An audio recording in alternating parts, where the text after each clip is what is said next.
Kasus dugaan suap yang menjerat penjabat Bupati Sorong Yan Piet Moso menguak praktik haram antara pejabat daerah dan Badan Pemeriksa Keuangan atau BPK. Terungkapnya kasus ini bahkan disebut-sebut ikut menaikkan tensi politik jelang Pilpres 2024.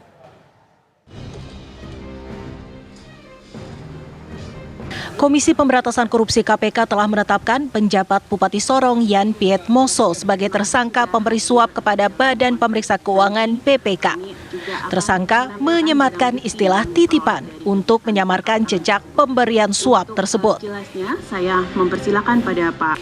Ihwal kasus ini terkuak bermula saat Yan Piet Moso bersama stafnya dan pejabat BPK Kantor Perwakilan Papua Barat terjaring operasi tangkap tangan OTT pada Minggu lalu 12 November 2023. Sebelumnya BPK sudah lebih dulu melakukan pemeriksaan dengan tujuan tertentu atau PDTT atas belanja daerah tahun anggaran 2022 dan 2023. Dari situ terungkap ada beberapa laporan keuangan yang tidak dapat dipertanggungjawabkan.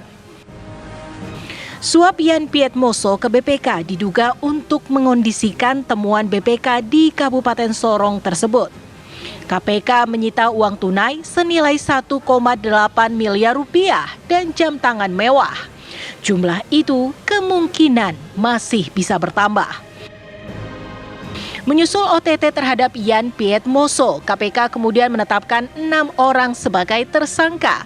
6 tersangka itu terbagi menjadi 2 klaster, yakni pemberi dan penerima suap. Selain Yan Piet Moso, ada nama Kepala BPKAD Kabupaten Sorong, Ever Segidifat, dan staf BPKAD Kabupaten Sorong, Maniel Syatfle, yang masuk dalam klaster pemberi suap. Sementara 3 tersangka lain yang masuk klaster sebagai penerima suap merupakan anggota BPK. Mereka adalah Kepala Perwakilan BPK Papua Barat, Patris Lumumba Sihombing, Kasubaut BPK Papua Barat, Abu Hanifah, dan Ketua Tim Pemeriksa David Patasaung. Belakangan ramai di jagat maya menyusul beredarnya dokumen yang diduga fakta integritas yang menyatakan bahwa Yan Piet Moso akan mendukung kemenangan Ganjar Pranowo pada Pilpres 2024. Tim Pemenangan Nasional Ganjar Mahfud membantah dokumen tersebut. Sementara Badan Pengawas Pemilu Bawaslu akan mengecek validitas dokumen yang viral itu. Tim TV One mengabarkan.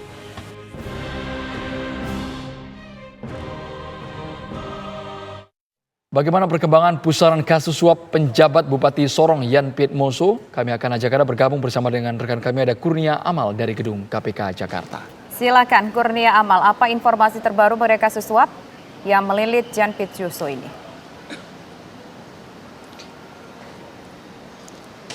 Baik, selamat petang Andro, Tisa, dan juga pemirsa TV One. Dapat kami informasikan memang usai penggeledahan yang dilakukan oleh KPK beberapa waktu yang lalu, memang berdasarkan informasi yang kami himpun di lapangan, tim Komisi Pemberantasan Korupsi atau KPK ini telah melaksanakan penggeledahan di kantor perwakilan BPK Papua Barat di Jalan Sawi, Gunung Manokwari, Papua Barat pada hari Kamis 16 November 2023. Di mana ada pun berdasarkan informasi yang kami himpun di lapangan, ini penggeledahan tersebut telah berlangsung pada pukul 14.30 waktu Indonesia Timur atau WIT. Namun hingga sampai saat ini di tempat kami mengabarkan di Komisi Pemberantasan Korupsi masih belum ada konfirmasi resmi tentang penggeledahan yang dilakukan di kantor perwakilan BPK di Papua Barat.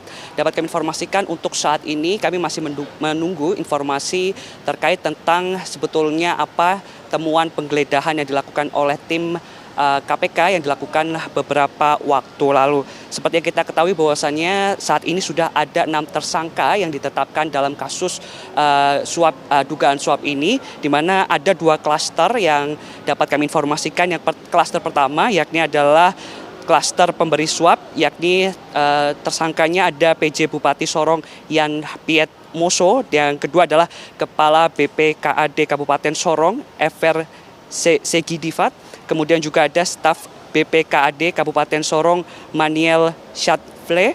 Dan juga untuk klaster selanjutnya pemirsa ada tersangka penerima yakni Kepala Perwakilan BPK Papua Barat. Kemudian ada Kasub Baut BPK Papua Barat, dan untuk tersangka yang terakhir ini Ketua Tim Pemeriksaan David Patasaung. Dapat kami informasikan pula kemarin dalam keterangan pers yang dilakukan oleh Komisi Pemberantasan Korupsi, KPK juga telah menyita beberapa temuan, diantaranya yakni uang sejumlah 18,1 triliun rupiah, maksud kami 1,8 miliar rupiah dan 1 buah jam tangan mewah.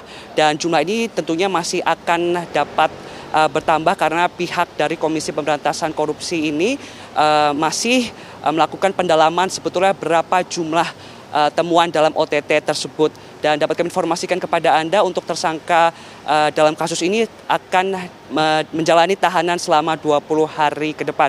Andro, Tisa, dan juga pemirsa, demikian laporan saya langsung dari Komisi Pemberantasan Korupsi. Kembali ke Anda di studio. Baik, terima kasih Kurnia Amal atas laporan Anda langsung dari KPK.